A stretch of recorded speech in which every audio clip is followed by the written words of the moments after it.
ফিলিস্তিনিবাসী ও গাজাবাসীর যে নির্মম দুঃখ দুর্দশা তা বর্ণনা করা সম্ভব না।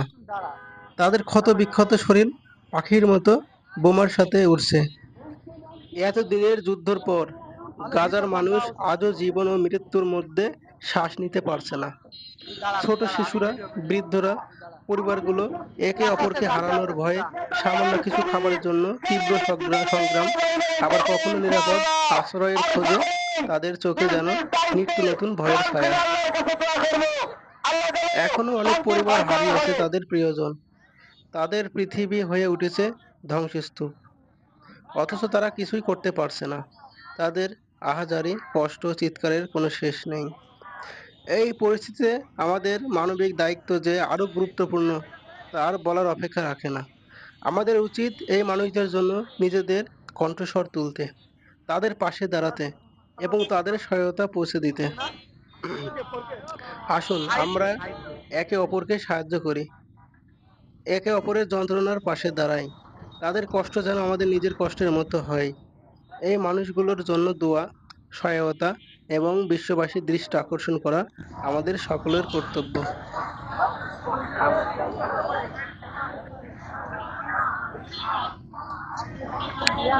আল্লাহু আকবার।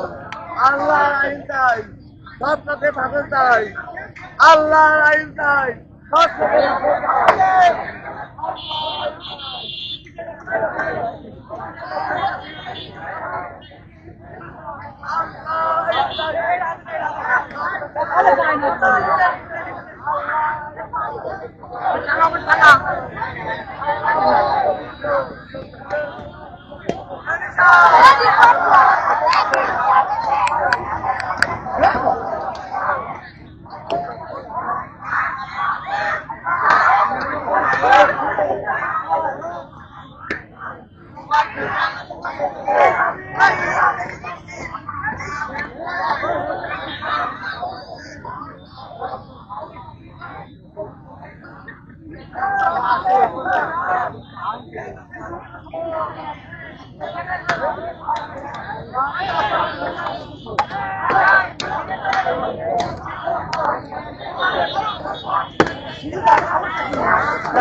অবশ্যই ইনশাআল্লাহ।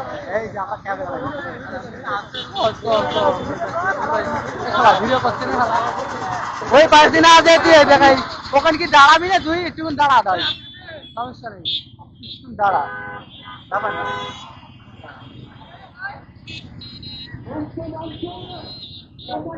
তাহলে ভিতর পান দেওয়া উচিত ছিল। তুই দাঁড়া, তুই দাঁড়া, আমি ভিডিও করে তুই দাঁড়া, আস্তে আস্তে যা, তুই আস্তে আস্তে যা। চলে গেলে ইনশাআল্লাহ। আর সকলে নিজ নিজ দায়িত্বে প্রাণ খুলে আল্লাহর কাছে দোয়া করবো, আল্লাহ যেন শান্তির ফয়সালা করে।